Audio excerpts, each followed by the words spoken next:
السلام علیکم ورحمۃ اللہ وبرکاتہ۔ ہر وقت ذکر الہی یعنی ذکر کثیر۔ اللہ تبارک و تعالیٰ فرماتا ہے اللہ کا کثرت سے ذکر کرو تاکہ فلاح پاؤ، اور حدیث میں آیا ہے اللہ کا ذکر جہاد، صدقات و خیرات سب سے افضل ہے۔ اس سے معلوم ہوا کہ ذکر اللہ سے بہتر کوئی عمل نہیں۔ ذکر الہی کے لیے ایک مغز اور 3 پشت ہیں، اور مغز تو مقصود بالذات ہے، مگر پشت اس لیے مقصود اور محبوب ہیں کہ وہ مغز تک پہنچنے کے ذرائع اور اسباب ہیں۔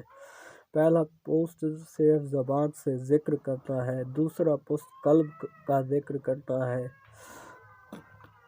جبراً تکلف اس کا خوگر ہوتا ہے۔ یاد رکھو کہ قلب کو اپنی حالت پہ نہ چھوڑنا، کیونکہ اس کے تفکرات اور تخیلات میں پڑنے سے پریشانی ہوتی ہے، لہذا مناسب ہے کہ اس کی مرغوب شے یعنی ذکر الہی اس کے حوالے کر دی جائے تاکہ اس کو اطمینان ملے۔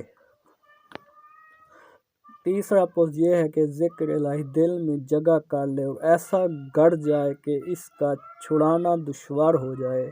اس کا مطلب یہ ہے کہ دوسرے درجے میں جس طرح اول دل کو ذکر کی عادت ڈالنے میں وقت پیش آئی ہوئی تھی، اسی تیسرے درجے میں دل سے ذکر اللہ کی عادت چھڑانا اس سے زیادہ دشوار ہو۔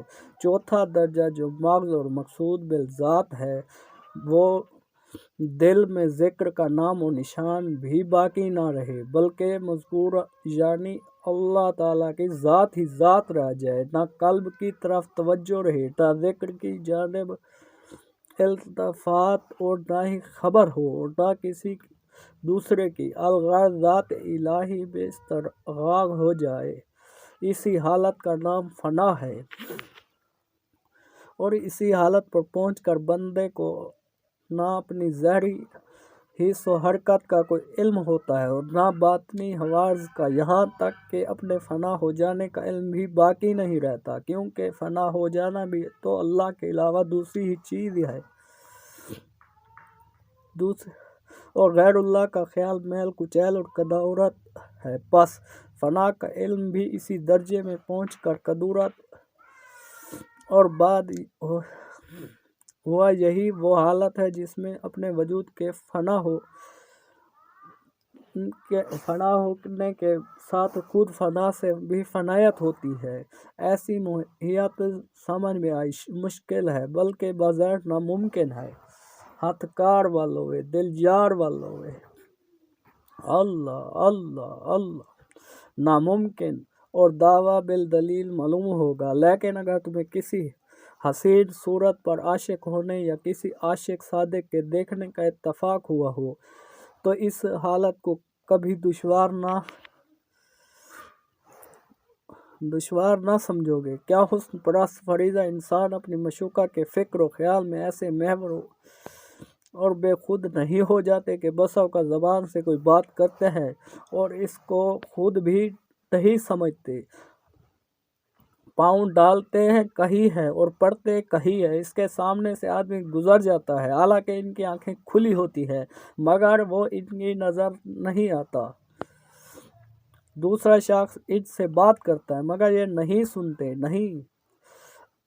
اگر ان سے پوچھا جائے کیوں بھائی، کیا دیکھا کیا سنا، وہ کچھ بھی جواب نہیں دے سکتے۔ پس معلوم ہوا کہ ان کو ایسی محویت ہو گئی، ان کو ایسی محبت ہو گئی، ان کو علم ہی نہیں رہا کہ دیوانہ بن گئے، اور ایسے دیوانے بنے کہ اپنی دیوانگی کی بھی خبر نہیں رہی، مجنوں ہو گئے اور جنوں کی بھی اطلاع نہیں۔ یہ سب اس مشوقہ مطلوبہ کے خیال میں ہو جانے کا اثر ہے۔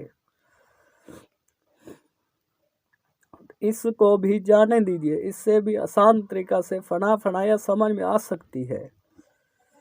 دیکھو تمہیں اپنی آبرو اور مال کے ساتھ محبت ہے، پس اگر خدا نہ خواستہ کسی دشمن کی طرف سے تمہارا مال یا آبرو حملہ ہو تو اس کے غصے اور طیش پہ ہو جاتے ہو۔ جو کوئی تمہاری حالت ہو گئی اس پر غور کرو کہ وہ کسی بے خودی کی حالت ہے، ظاہری غیظ و غضب ہے، تم کو اپنی خبر تک نہیں رہتی اور نہ دوسرے کی، اور تم ایسے بے خود ہو جاتے ہو کہ اسی وقت اپنی بے خودی کا بھی تمہیں احساس نہیں رہتا۔